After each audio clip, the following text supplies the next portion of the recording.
Manish Nagar underpass में हुए जल भराव से नागरिकों और वाहन चालकों को हो रही परेशानी। विराट न्यूज लाइव 24 से बात करते हुए मनीष नगर के जल भराव से त्रस्त नागरिकों ने कहा, हर साल अंडरपास में होता है इसी तरह जल भराव, फिर भी प्रशासन सुस्त है। तो आइए देखते हैं विराट न्यूज लाइव 24 की मनीष नगर से यह खास रिपोर्ट। पूरा परिचय दीजिए और हमें बताइए कि जैसे कि कल बहुत ज़्यादा बारिश हुई थी, अलर्ट था और ऐसे में मनीष नगर का जो ये ब्रिज है ये अच्छा एक काफ़ी जाना माना एरिया है और ऐसे में यहाँ पे अंडरपास में जो मतलब जो पानी भरा हुआ था, जल भरा हुआ था कल, तो लोगों को कितनी दिक्कतें हुई है। आप क्या बताना चाहेंगे कि आप यहाँ पर कल आए थे इस हाल में? देखिए, मैं नीलेश राउत हूँ, मैं यहाँ से फ्रिक्वेंट ट्रैवल करता हूँ और मनीष नगर का ये जो अंडरपास जब से बना हुआ है तब से ये समस्या रही है और हम लोगों ने प्रशासन को भी एक पत्र लिखा था कि आप ये जो ब्लॉगिंग होता है, वाटर ब्लॉकिंग होता है, ये आज का नहीं है मैडम, ये जब से अंडरपास बना हुआ है तब से ये प्रॉब्लम है। यहाँ पे ना एम्बुलेंस आ पाती है, ना स्कूल के बच्चे जा सकते हैं, कोई प्रोफेशनल अपने स्कूल्स, कॉलेज या और भी काफ़ी जगह जॉब करते होंगे, उन्हें काफ़ी दिक्कत का सामना करना पड़ा हुआ है। और जहाँ तक मेरी जानकारी है, ये कल ब्रिज कल 24 आवर्स तक बंद था, ये मॉर्निंग में जस्ट खुला हुआ है और आप जब भी आप यहाँ पे मेरे पीछे देख सकते हो, यहाँ पे 7-7, 8-8 फीट तक पानी जमा होता है। कल 1-2 गाड़ियाँ यहाँ पे डूबी हुई है, काफ़ी सारे स्कूल के बच्चे वहाँ फंसे हुए थे, एम्बुलेंस सेवा नहीं पहुँच पा रही थी, फायर ब्रिगेड की गाड़ियाँ नहीं पहुँच पा रही थी। तो ये जो तकलीफ़ हो रही है मनीष नगर के रहवासियों को, ये आता है धंतोली जोन के अंदर, ये प्रभाग नंबर 35 है। यहाँ के कॉरपोरेटर्स को भी हम लोगों ने काफ़ी बार बोला हुआ है कि आप इसके ऊपर कुछ वर्कआउट कीजिए या फिर PWD को बोलिए, नागपुर कॉरपोरेशन को आप लेटर लिखिए, बट अभी तक मैडम इसके ऊपर कोई सोल्यूशन आया हुआ नहीं है।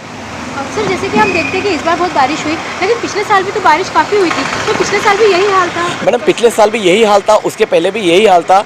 यानी ये आपको एक दर्शाता है कि एक भ्रष्ट और एक करप्ट सरकार जो यहाँ पे नागपुर में है, महाराष्ट्र में है, इन्होंने ड्रेनेज सिस्टम पे के ऊपर काम नहीं किया है, इन्होंने बेटर हेल्थ एंड इंफ्रास्ट्रक्चर पे काम नहीं किया हुआ है, इन्होंने जो अंडरपासेस की जो सेफ्टी एंड सिक्योरिटीज़ पे काम नहीं किया हुआ है। हर साल ये प्रॉब्लम आई है और आगे भी आएगी। इसलिए मैं जनता को बोलना चाहूँगा कि आप एक थोड़ा सोच समझ के डिसीजन लीजिए।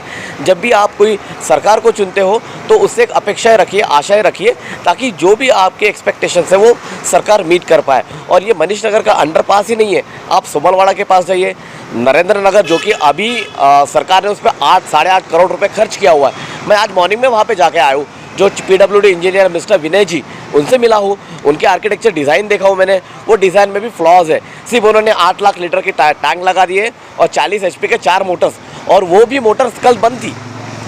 ठीक है, इसकी वजह से पूरा पानी भरा हुआ है, एक 40-50 लाख की गाड़ियाँ डूबी हुई है वहाँ पे। तो इसका जवाबदेही कौन रहेगा? सरकार को तो जवाब देना पड़ेगा। आप 8-8, 10-10 करोड़, वो हमारे पैसे, इन लोगों के पैसे हैं क्या? नहीं, हमारे टैक्स के पैसे। तो सरकार को कहीं ना कहीं जवाब दे रही। तो आपको ऐसा लगता है कि जिस तरह से बीजेपी सरकार जो है मौजूदा में वो सरकार है, लेकिन वो जितना विकास कार्य का बात करती है कि बहुत विकास कार्य हो रहा है, जैसे नागपुर जैसे शहर में जो उपराजधानी है, ऐसे में आपको लगता है कि विकास कहीं ना कहीं फिर भी अधूरा है? और बारिश आने के पहले भी जो नगर सेवक है, चुनाव इतने साल से हो नहीं रहे थे और चुनाव हुए हैं, तभी ये नगर सेवक जो है वो ध्यान नहीं दे रहे। देखिए मैडम, इनके सारे वादे खोखले हैं, सरकार एकदम खोखली हो चुकी है, वो ग्राउंड जीरो रियलिटी पे ये लोग काम नहीं करते हैं, सिर्फ हवाबाजी में ही है। आप कहीं पे भी चाहिए, कहीं पे भी चलिए आप मेरे साथ, जब भी पानी होगा, बारिश होगी, नरेंद्र नगर पुल, मनीष नगर, सुमलवाड़ा, ये पानियों में आपको डूबा मिलेगा। बिकॉज इनके भ्रष्टाचार इतने हैं, ये टेंडर करेंगे 10 करोड़ का, बांटेंगे 6-7 करोड़, काम करेंगे सिर्फ 1 करोड़ में। ये इनकी एक्चुअली रियलिटी है। इनके ड्रेनेज सिस्टम फेल हो चुके हैं, इनके रोड्स इंफ्रास्ट्रक्चर फेल हो चुके हैं, अंडरपासेस फेल हो चुके हैं, हेल्थ सेफ्टी सारे फेल हो चुके हैं। और इसका बेहतर उदाहरण था कल का। मैं अगर आपको आज मेरा फ़ोन दिखाऊंगा तो सारे के सारे रील्स में नागपुर की फ़ोटोज़ है। अच्छा, यहाँ पर सर जैसे कि कल जलभराव हुआ था काफ़ी मात्रा में, तो यहाँ पर नगर सेवक ने आकर विजिट किया? जी, नगर सेवक की जो जवाबदेही बनती है उन्होंने पहले आना चाहिए, पर मैंने जितने भी यहाँ के रहवासियों से पूछा कि नगर सेवक आए थे, कि यहाँ के आमदार आए थे, तो उनका जवाब नहीं था। तो लोग काफ़ी निराश है, काफ़ी हताश है इस सरकार से।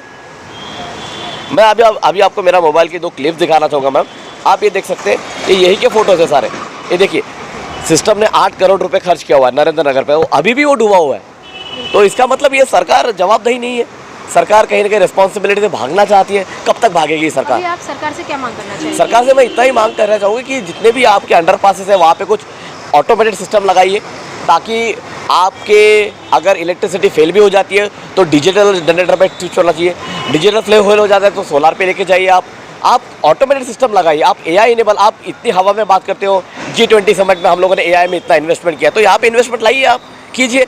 मैं तो ऑलरेडी प्रपोजल कॉरपोरेशन को दिया हुआ हूँ, मेट्रो के त्यागी साहब को दिया हुआ हूँ, पर आज तक इसके ऊपर कुछ रिप्लाई आया हुआ नहीं है। तो मैं प्रशासन से इतना कहना चाहूँगा कि वो थोड़ा सा पैसा इंटेलिजेंस पे लगाए, ऑटोमेशन पे लगाए, ताकि आसपास के जितने भी एरिया में रेड अलर्ट हो उनको ऑटोमेटिक नोटिफिकेशन जाए, व्हाट्सएप पे मैसेज जाए, ताकि क्राउड यहाँ पे ना आए, वो क्राउड बाहर के बाहर डाइवर्ट हो जाए। अभी आज क्या हो रहा है, किसी को पता ही नहीं चल रहा है ये ब्लॉकिंग, और मैं यहाँ तक आता हूँ तब मुझे पता चलता है कि ये ब्रिज बंद पड़ा हुआ है। अगर ये मुझे 5 मिनट पहले मैसेज आया होता तो शायद मैंने दूसरा रूट ले लिया होता, बट आजकल ये सिस्टम नहीं है। सरकार के वादे खोखले हो चुके हैं, सरकार खोखली हो चुकी है। मैं ये कहना चाहूँगा कि प्लीज़ थोड़ा सा ध्यान दीजिए, जब तक आपके हाथ में सत्ता है, सत्ता का गैर उपयोग मत कीजिए, जनता का पैसा जनता के भलाई में लगाइए। थैंक यू सर हमारे चैनल से बात करने। Thank you so much. Madam आपका परिचय दीजिए और हमें बताइए कि आप यहाँ पे ही रहती है मनीष नगर में। कल यहाँ पर जल भराव हुआ था अंडरपास में मनीष नगर के, तो आप क्या बताना चाहेंगे? यहाँ हर साल का ये प्रॉब्लम है, जब से अंडरग्राउंड ब्रिज बना है तब से ये प्रॉब्लम है। हमने तब भी इन लोगों को वार्न किया था, पूरे एरिया के लोगों को, कि यहाँ अंडरग्राउंड ब्रिज ना बनने दे, लेकिन लोगों को लगा कि ये काफ़ी सुविधाजनक होगा, और उनके हिसाब से ये सुविधाजनक कम और असुविधाजनक ज़्यादा हो रहा है।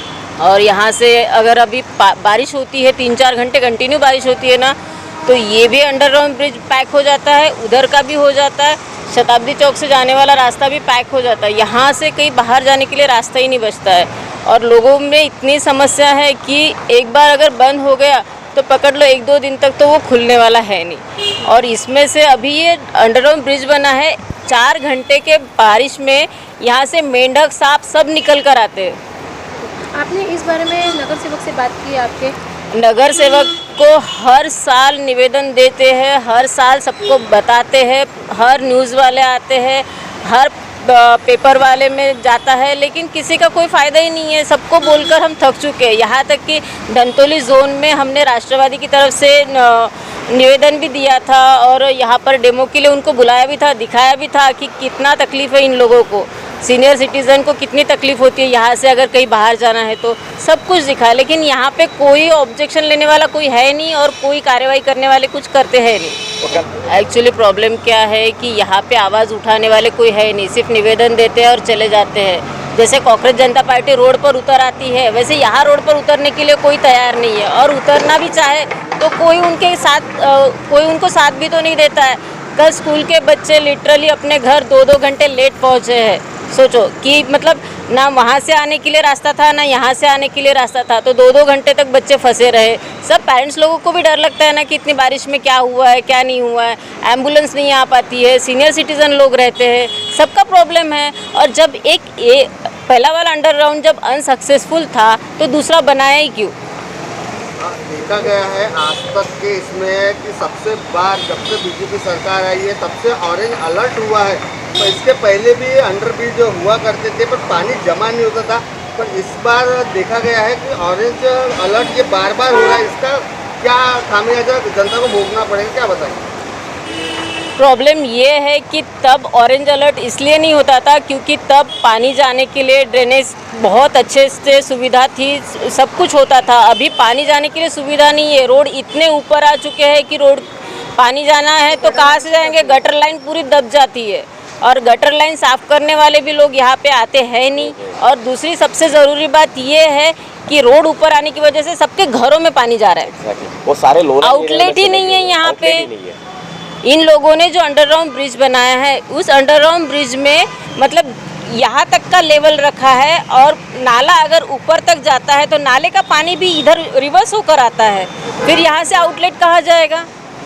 पानी जाने के लिए कोई तो सुविधा, अगर ज़्यादा हेवी रेन फ्लो हो रहा है तो कम से कम यहाँ एक मोटर लगानी चाहिए, पानी जाना चाहिए, एक तो ब्रिज चालू रहना चाहिए ना, कुछ भी नहीं रहता यहाँ पे, पूरा पैक हो जाता है। तो सारे ब्रिज